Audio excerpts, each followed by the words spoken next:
conversation topic for the day, right? And click off the video if you don't want to talk or you don't want to hear me talk. Then what you click on the video for? Leave. All right. All right. Conversation topic today. No one wants kids anymore. And dating apps. Two things that may seem like opposite sides of the spectrum, but are closer than you think, topic-wise. So, let's get into it. The US fertility rate drops to another historic low.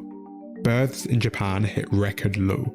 Italy's national birth rate is declared a national emergency. Nearly every country is due to shrink by 2100. There's little to no doubt that there's like an ongoing fertility crisis. People are choosing to not have babies anymore. From South Korea to the United States to Norway to Taiwan, pretty much every rich country. And you might not think this is a problem, but it is a problem for a few reasons. The reality is that people are living longer than ever at the moment. When people start to live this long, you need new workers to replace the ones that are retiring. You need new workers to pay taxes that will eventually fund the pensions of those who retire. And you need young people in the workforce to take care of those older people. So it ain't about the population growing and continuing on. It's about y'all need us for work, huh? I'm that stubborn person to be like, no, I ain't having no kids, so you just to work them. I'm that person. Sorry. Hi. Stubborn me. Even though I don't agree with on not wanting to have kids, but I can understand them rebelling. Maybe it's because I'm a rebellious soul. I identify that trait in me, but maybe that's what it is. You know, people are rebelling like, number one, just so you can work them. You're working me. It's ridiculous. You're taxing me. It's ridiculous. More taxes after more taxes after more taxes. Need I say more? Let's keep going. In the 1960s, there were 6 people of working age for every retired person. And by 2035, it's expected to be 2 to 1. This is one of those topics where if you ask 5 different people, you'll get 5 completely different answers as to what the reason is. People tend to have quite strong opinions. Some people might say it's a cost of living issue. Some people might say that it's to do with declining rates of religion in the world. Some people might blame women's liberation movements, for example. Either way, no matter what people say, they're typically pretty certain that either their experience or their belief is the reason why, on a global scale, people aren't having children. I think we can do better than that, because when I see that there's a problem that is affecting Norway, the US, Taiwan, and France, I tell myself that there's got to be like a better answer that we can give, right? Because these countries are completely different. The childcare situation, for example, in Norway is vastly different to the childcare situation in the US, which is vastly different to the UK. So I feel like we can get a better answer than just this one-line solution of, oh, it's the cost of living. I think that's what it is, in a nutshell. And there's so many things that you can build off of that. But number one, to me, I think it's just expensive. It's expensive. And he hit the nail on the head. Childcare, bingo. That's expensive when I can barely. So while we're worried at the same time, you should look at people and say they're being responsible by not having kids. They can't afford to. They can't afford to. Now, grandparents moms and dads are out here upset because they can't be grandparents. They want the family name to continue on, and I get that. But you have to respect the fact that it costs a lot to have a child. And then what happens if you mess around and have twins? What happens if you go to that doctor's appointment and he say, oh, I'm sorry. Hey, ma'am, this is a celebration. Oh my God, you're having twins. Huh? Yeah, 2, 2. We can do better. If you'd asked me, to be honest, like even just a couple of weeks ago, I would have put the blame squarely on the cost of housing. In fact, there's this one chart that lives like in my head rent-free. It's a chart that compares the growth of house prices to the growth of incomes in the UK. And intuitively, to me, it feels like that's why people wouldn't want to have kids. And to a lot of people, it feels that way. But I want to challenge my intuition, and maybe we can reach a more nuanced answer as to why this is more of a global problem than necessarily a specific localized problem.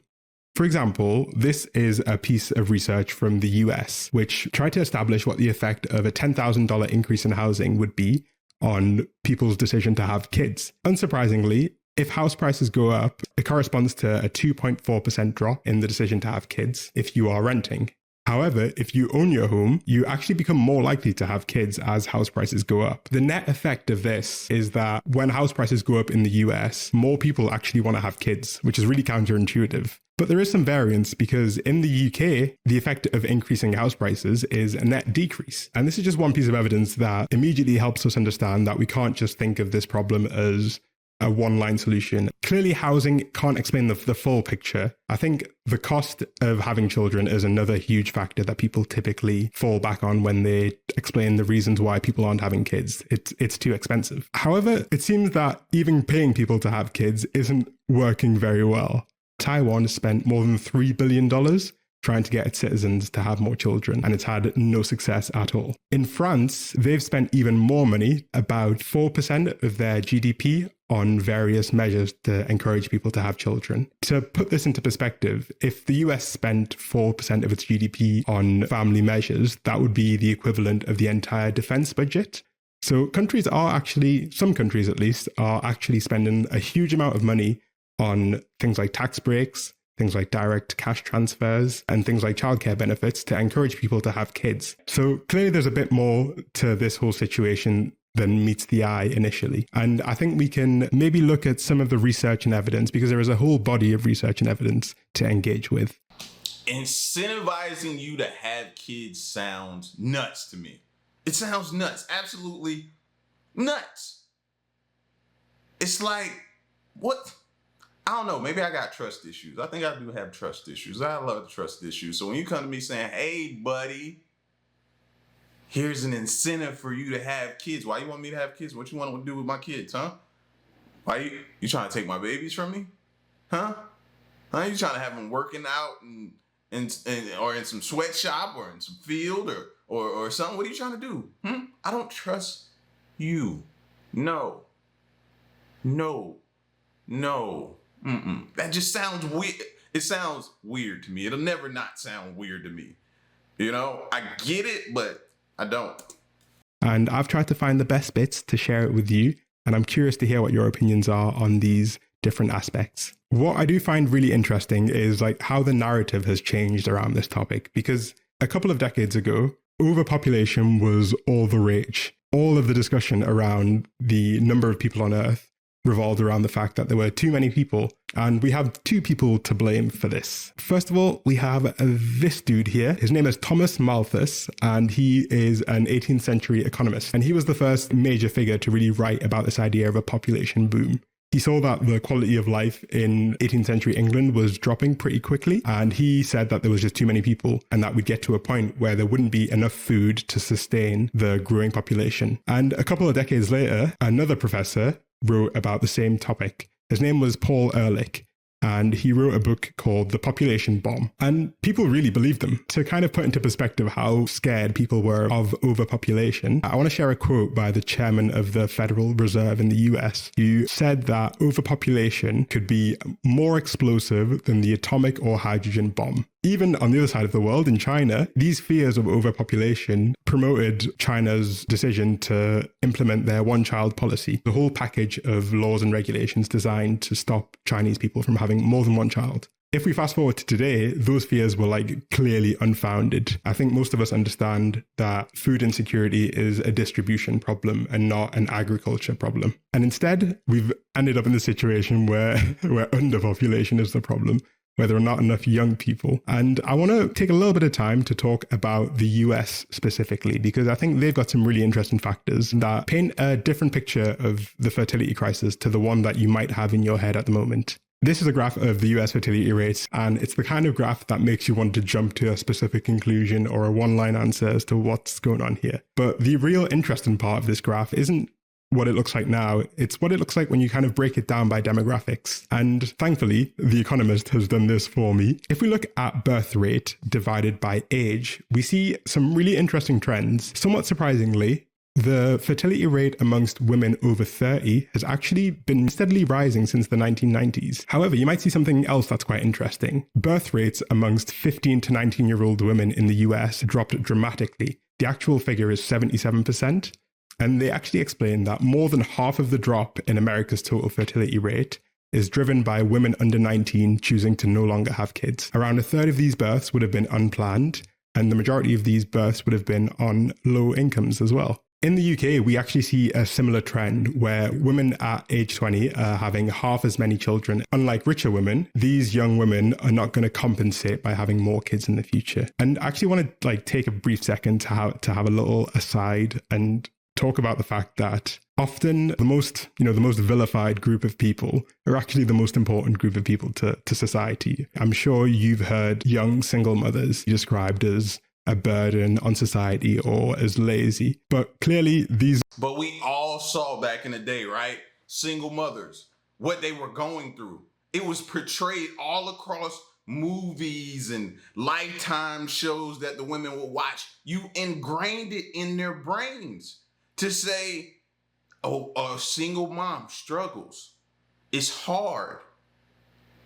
Think about this before you lay down with somebody that could potentially leave you, and you garner all the responsibilities of raising this child alone, working a job, having to figure out who's going to keep this child while you can get a job, and you losing yourself, and you wanting to go to school or obtain a degree, and how hard that is with a child being a single mom. You showed us this.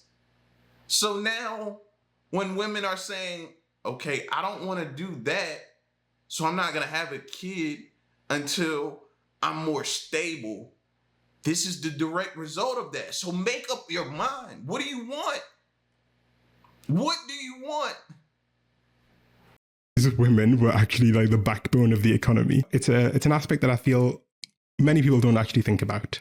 Obviously, it would be unreasonable to say that the reason that no one is having kids is purely because teen pregnancies are down. The economic aspect of it is clearly important. It's clearly relevant. I don't think it's a coincidence if you look in this graph that the countries that have the lowest fertility rate in Europe, countries like Italy, Spain, and Greece, are also the countries with the highest youth unemployment, the countries where young people live with their parents for the longest, and the economy is in the bin, basically. And if you just ask young adults why they're not having kids, a lot of them will say that it's simply because childcare is too expensive. What I do find interesting, though, is that the fertility crisis is one that affects the whole world. And it affects countries that spend an incredible amount of money on social programs for kids.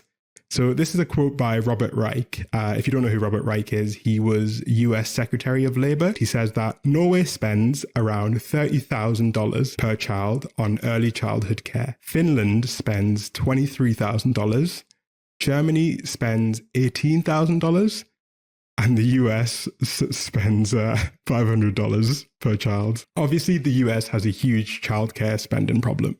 It just doesn't want to invest in young children. But Norway, which is spending incredible amounts on early childhood care, is still seeing a below replacement birth rate. And when we talk about this problem, we tend to lump men and women in together as if their experience of having children is identical, when there are actually some pretty significant differences that can at least help us explain some more of the trend towards choosing to not have children. And one of these big factors is the fact that women's earnings drop significantly after having a child, and that drop persists decades after they have children. This is not so much of a problem for men. Men who choose to have kids don't earn significantly less than men who don't choose to have kids, and they don't also experience a short-term drop in the amount that they earn. Gender-based differences in terms of the experience of childcare, I think, are a remarkably important factor, because ultimately, you need two people to have a child. This tracks with the work of Dr. Matthias Dupke. He's the guy to talk about family economics. It's his area of specialty. He talks at length about the differences between low fertility countries and ultra low fertility countries. In the countries that have the lowest levels of fertility, there is a clear trend of women taking on a greater percentage of the burden of childcare. So in the really low... I totally agree. I was just sitting here thinking that. The reason why the women, their numbers decline is because they're there for parent-teacher conferences. The dads are there too sometimes, but they're there for what's the thing when you go be on the board for the parents, and you go and you sign up to be in class, and you do little different things for the class, and cupcakes and different things. I forget what that's called, but moms participate in that. Moms pretty much handle the doctor's visits. So they are the ones, while dads see this as, okay, I just had a kid, I got a family now, I need to go earn more. So that's why the mom goes, okay, now I have to be here for this, and that.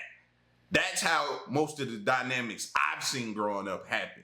I don't know who you hang around and what type of homeboys you got and dads you know what I mean? Because I ain't rocking with you if you a deadbeat dad. Sorry, I don't want to be around you. I don't want to kick it with you or nothing like that. You're not in my circle. But typically, that's what happens. Moms are, and that's not a knock against the dads. It's we're out trying to garner more income to bring home. And moms is doing the more so day to day. She's mostly there at the doctor's appointments and the checkups and the different things like that, scheduling and stuff. So she can't do as much as the father does. That's why. Like, I think they just put up these charts sometimes just to show you, but don't really say as to why the dynamic is like that.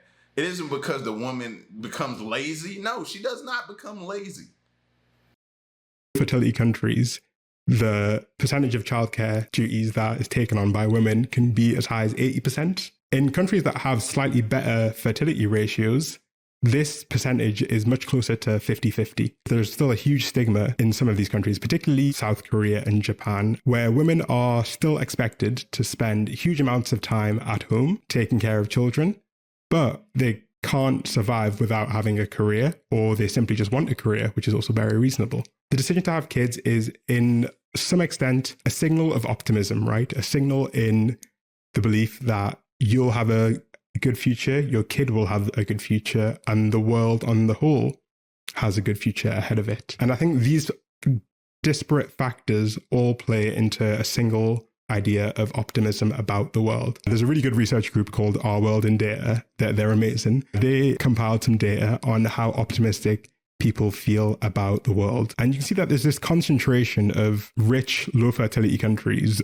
at the bottom of this graph. And I think it helps us at least explain somewhat why the countries that are even trialing just direct one-off cash payments are not seeing remarkable improvement. Giving someone a one-off payment doesn't necessarily make them feel like the world is going to be a better place in the next 5, 10, 15 years. On the other hand, places like Taiwan have tried extended maternity leave, and that hasn't worked because that has actually increased the risk for women. They're going to be out of the workforce for longer, and they're going to struggle to recover the income that they once had. There are these macro factors like the gender wage gap, which are kind of creating like a negative pressure, and it's not enough to balance that negative pressure. But importantly, it's also worth mentioning that a lot of the drop in fertility is actually a good thing.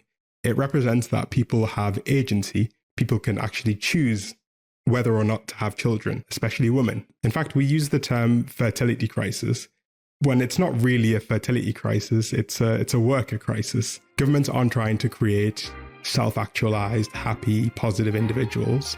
They're trying to create meat for the grinder. So the other day I was thinking about dating apps, right? And I was wondering how they were getting on. And it turns out that they are not doing great. Bumble's actually down 92% since it first went public. And Match Group, the company which owns basically every other dating app, is doing pretty badly as well. People are falling out of love with dating apps. And this is affecting Gen Z in particular, who are becoming less likely to spend money on the apps. In fact, Forbes Health ran a survey and found that 79% of Gen Z respondents had reported experiencing some form of dating app burnout. You might have even seen that the companies have resorted to some interesting marketing techniques. For example, be honest, we all saw that coming, right? That the dating app would have a steep decline. We saw that coming, right?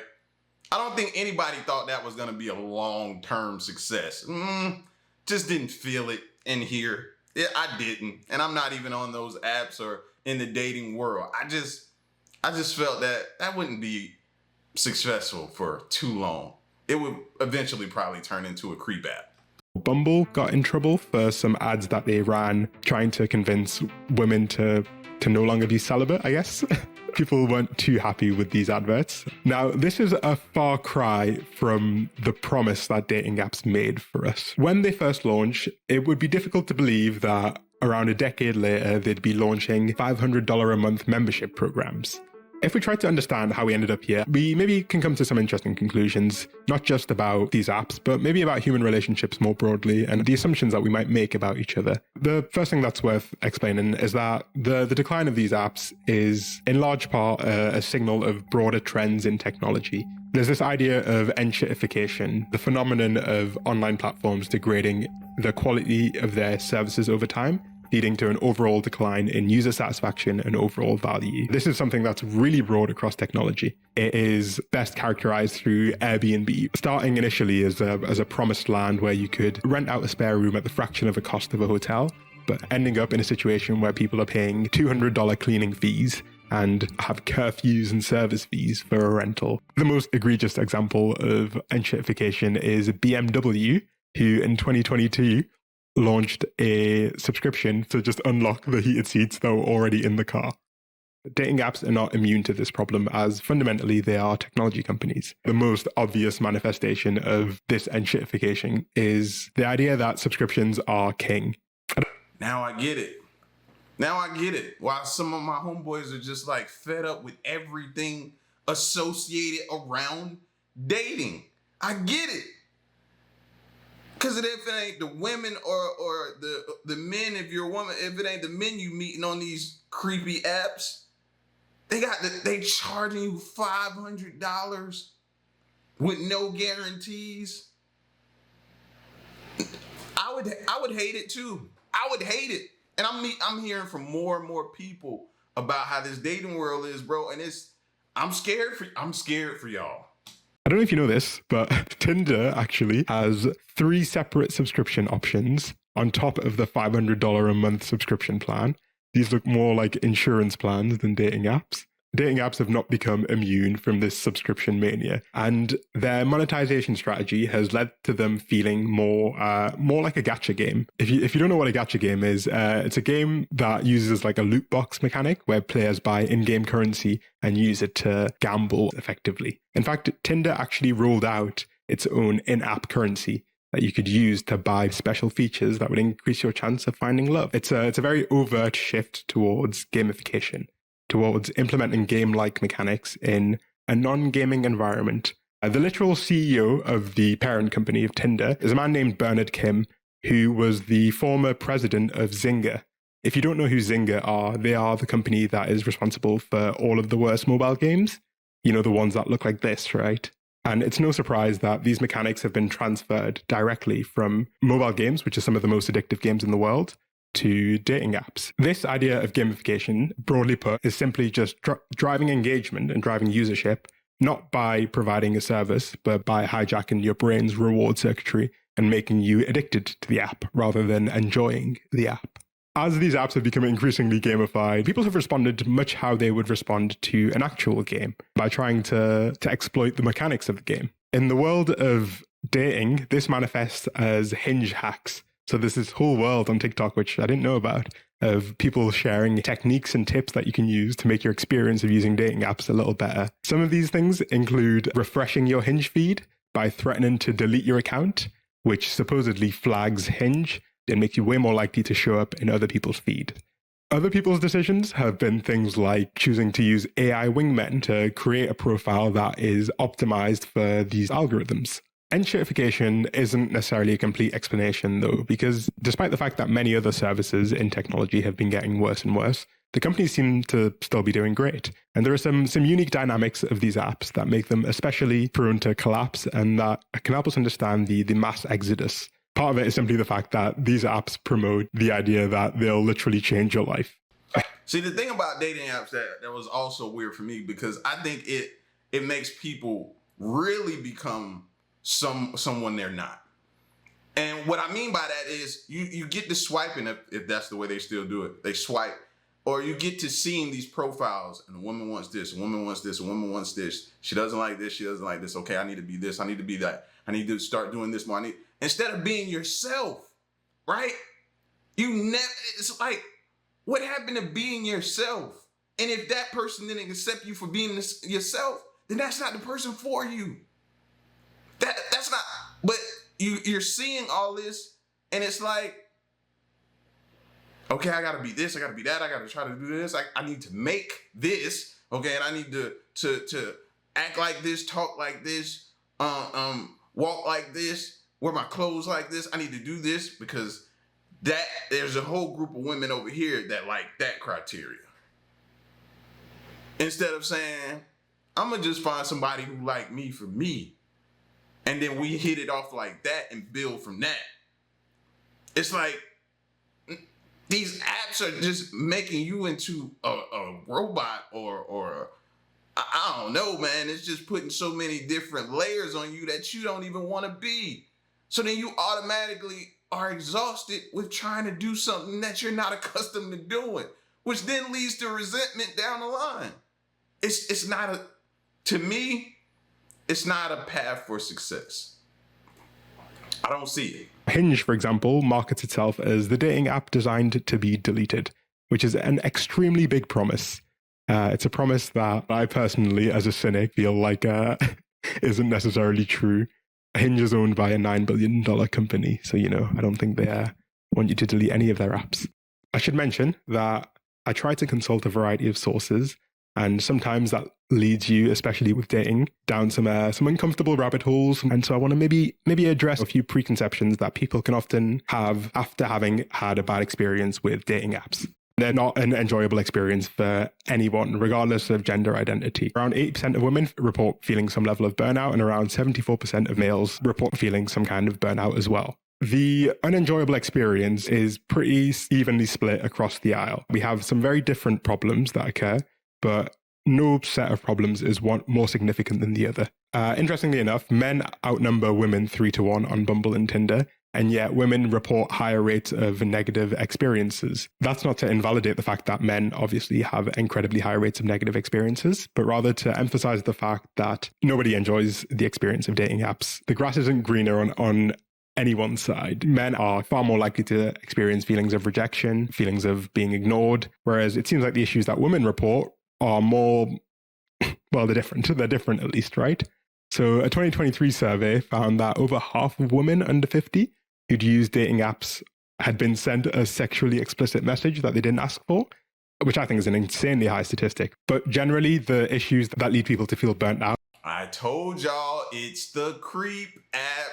It just opens the door for people to be creeps, and that ain't gonna work. Are more broadly the failure to find a good connection, being ghosted, being lied to, feeling rejected, and having boring or not substantive conversations. Now, let's maybe understand a bit more about the user experience and what kind of leads to these super high rates of dissatisfaction, and whether dating apps are actually benefiting from this or not, because it seems like they aren't benefiting from this huge level of dissatisfaction that people are experiencing. I want to explain a little term from economics called adverse selection. Planet Money wrote a little piece explaining how adverse selection might be an important factor in understanding why dating apps have gotten so bad lately. It's possible that dating apps face adverse selection. Basically, a new app starts up and hopeless romantics looking for real love begin flocking to it. But so do sleazy types who lie on their dating profile. Over time, the earnest daters go on a bunch of bad dates, encountering people who have no interest in real relationships or whose profiles are completely misleading. Like lemons driving good cars out of the used car market, maybe sleazeballs push great catches out of dating apps and ultimately ruin the quality of the whole app experience.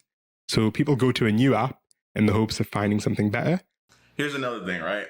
And I'm about sick of this too, because it's getting worse. Like at some point in time, stop being so sensitive. Like I keep hearing afraid of rejection. You become afraid of rejection. Get over it. It happens. Rejection comes with it, fam. Like shoot your shot. All of them are not going to be mates. If I can use a basketball analogy just for a second. Steph Curry had to get good at shooting, which means he had to take a ton of shots in order for him to get good. So this whole fear of rejection thing, because you get rejection, get over it. It happens. It's gonna happen. How do you expect to meet that person? You're gonna have to go through rejections till you find your person.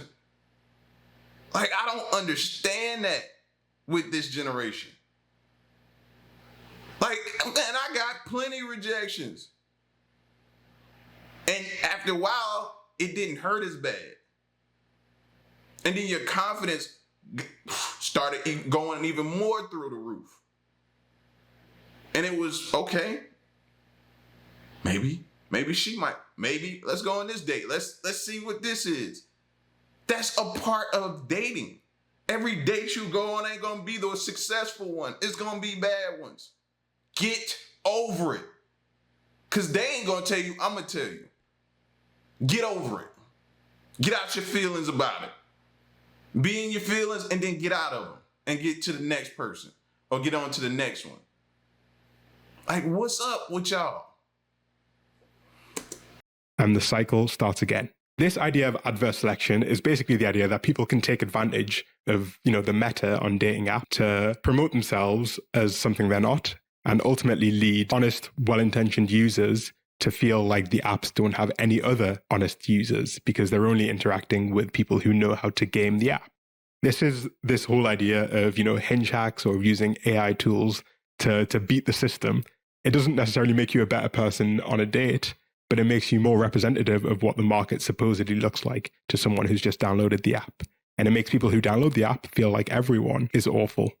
There is a way to actually minimize these bad apples. This is something that's actually been done before. If you can give the users as much information as you can, they can make more informed decisions, right? That's intuitive.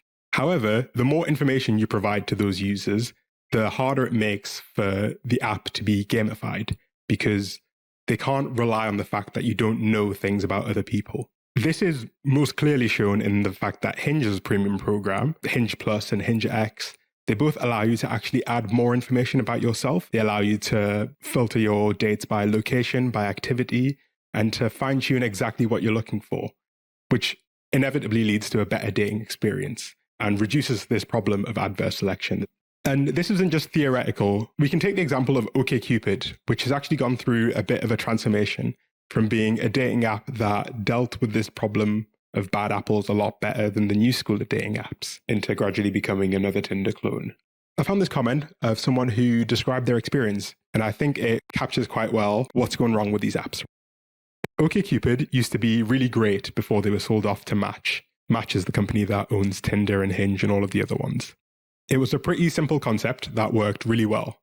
Start people off by forcing them to answer at a minimum like 25 matching questions around things like politics, religion, handling money, hygiene, etc.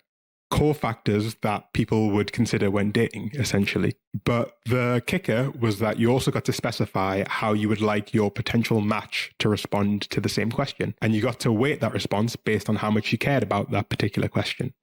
Oh, so I get it. Y'all want to build a bear. That's what it is. Y'all want to go to the store and build a bear. And then it turned into a human and you walk out the store with your match and now y'all start a life together. That's what y'all want. That's what y'all want. Nobody wants to put the work in.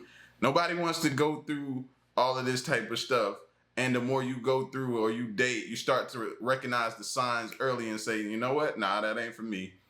You can pretty much tell by the conversation. That's what going on dates and meeting people and being social, being out and about, different things allowed you to be able to start recognizing what you like instead of going on an app and just, hey man, it's like ordering from Uber Eats. When you order from Subway, you want what type of cheese you want. All right, what type of sandwich you want, what type of bread you want it on. Okay, what's the veggies that you want on it? What's the seasoning? You want oil and vinegar? Like, huh?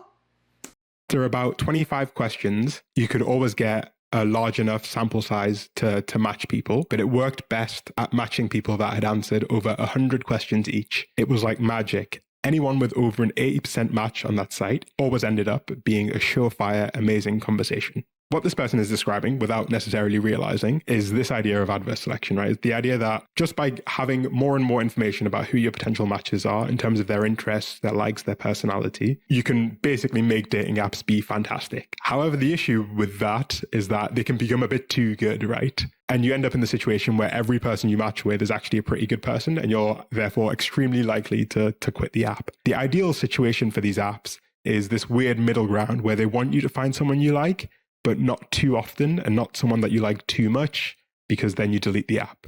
But they don't want you to have 0 matches, because that means that you'll delete the app super quickly. That's kind of the optimal model of a dating app, what's called a variable ratio reward, where you get a reward at an unpredictable interval, and you get a reward that's big enough every time to keep you chasing the next one, like a slot machine. And they're playing this like balancing game, and they're clearly not doing a very good job at it.